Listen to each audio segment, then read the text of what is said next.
G'day viewers. In this segment we'll talk about reference models. This material goes hand in hand with protocols and layering.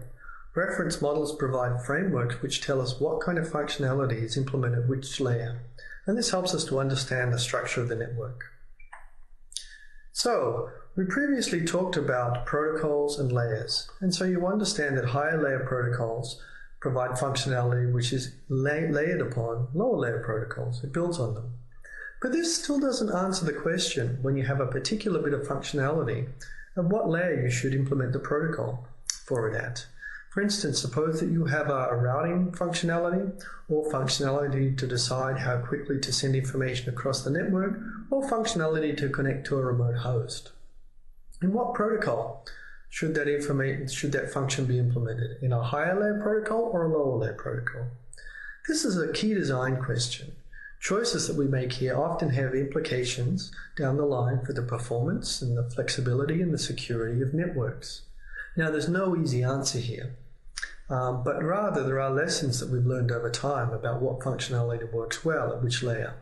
And reference models provide one source of information as frameworks which help guide us in these decisions. I'm going to tell you about two reference models. The first is the OSI 7-layer reference model. This was a principled international standard devised to help connect different systems made by different manufacturers together into one large network. It was an effort from probably the late 70s. The 7-layer model starts at the bottom with a physical layer.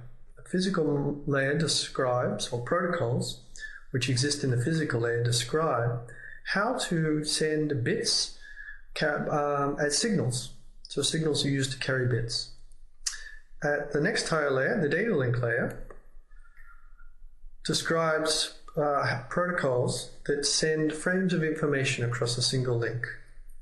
The next higher layer is the network layer. Protocols in this layer send packets across multiple links. That's the service they provide. Then comes the transport layer. The transport layer is responsible for end-to-end delivery of information services. Next, there's a session layer that manages overall tasks, grouping together different transport activities. On top of this, there's a presentation layer which handles the representations or formatting and conversion between different formats of information. And then finally, there's the application layer, which provides functions that are needed by users.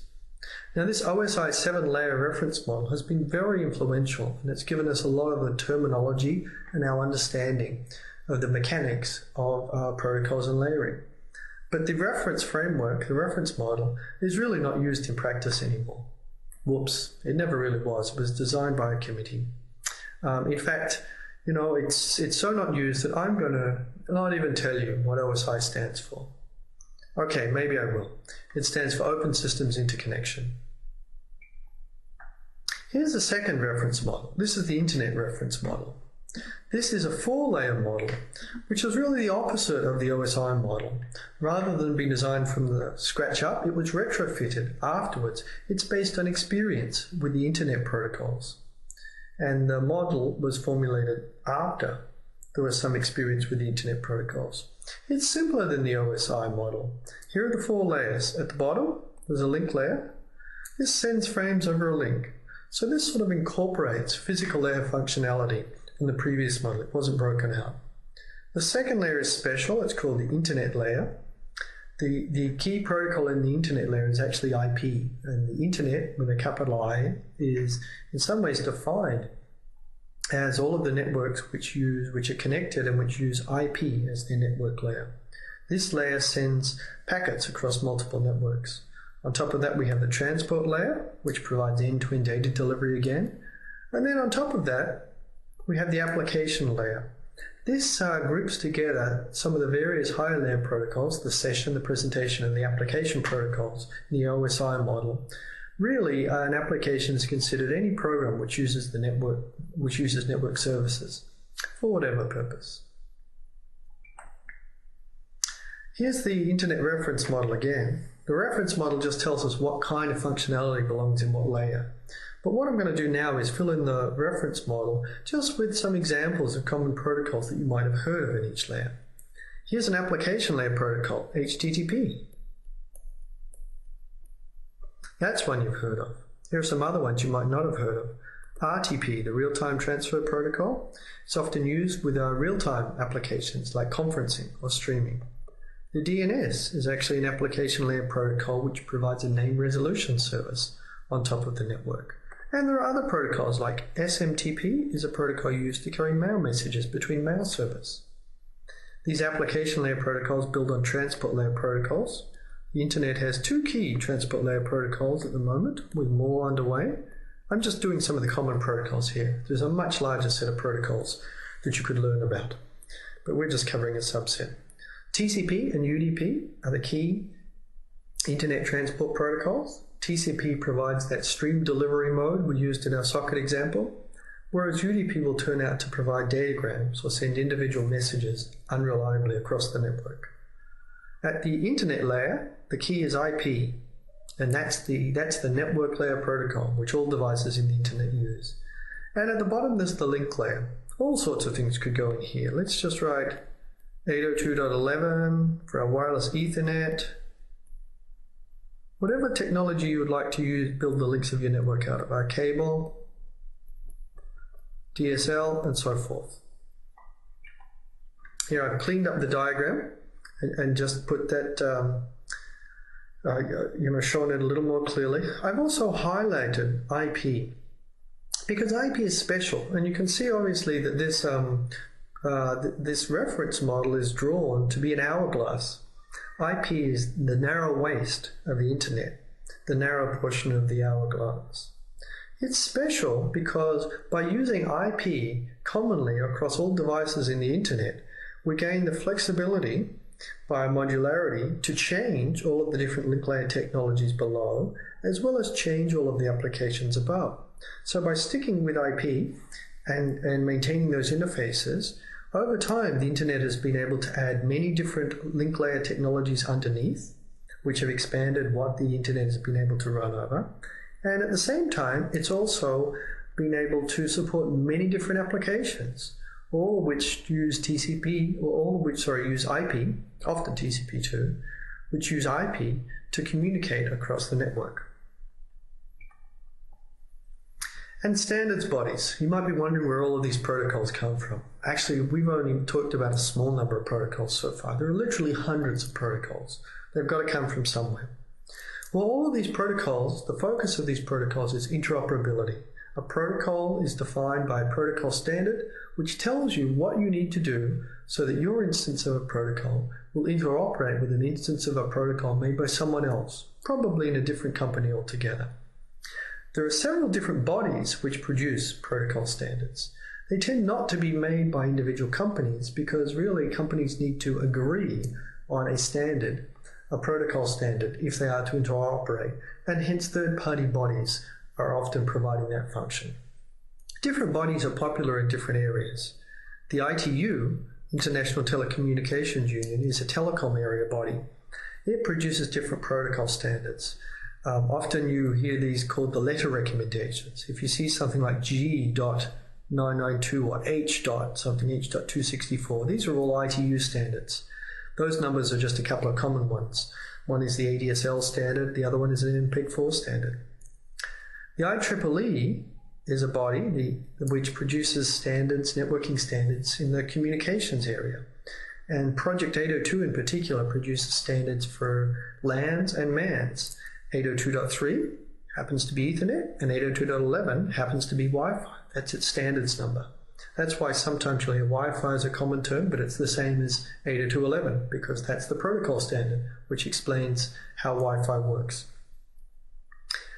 There's also the IETF, another body which is closely synonymous with the internet. This has been around since maybe the mid-80s.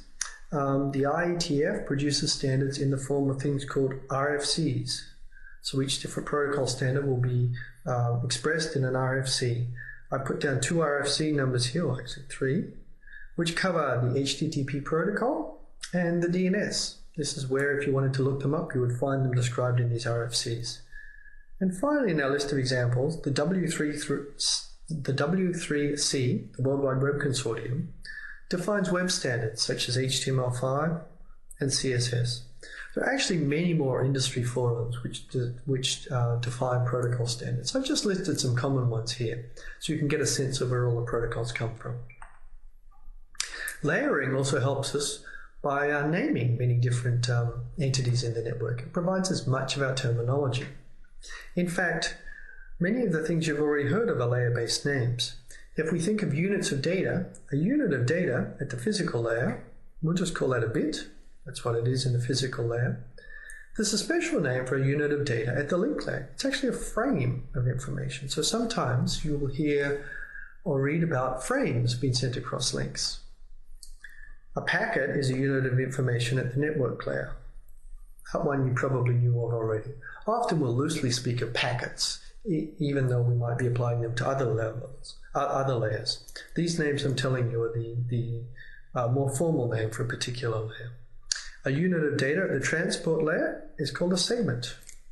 And for our higher layers at the application layer, we call a unit of data simply a message. And here's maybe a little more a deeper use of layer-based names.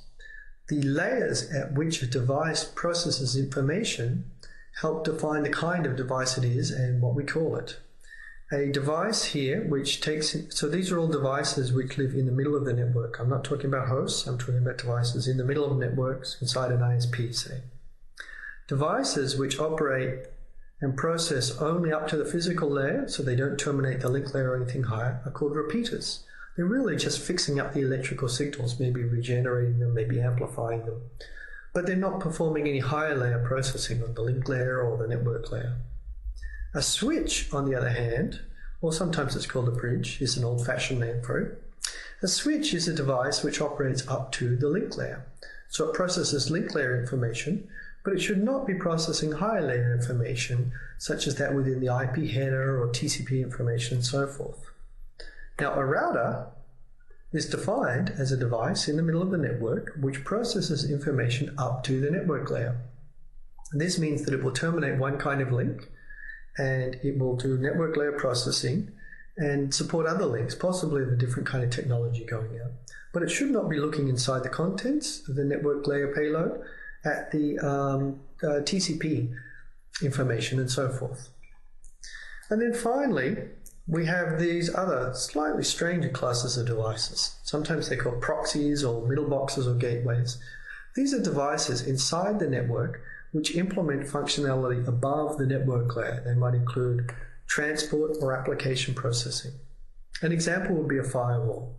These are odd devices because actually devices inside the network are not really meant to process higher than IP, but they become important in practice, and we'll see them during the course.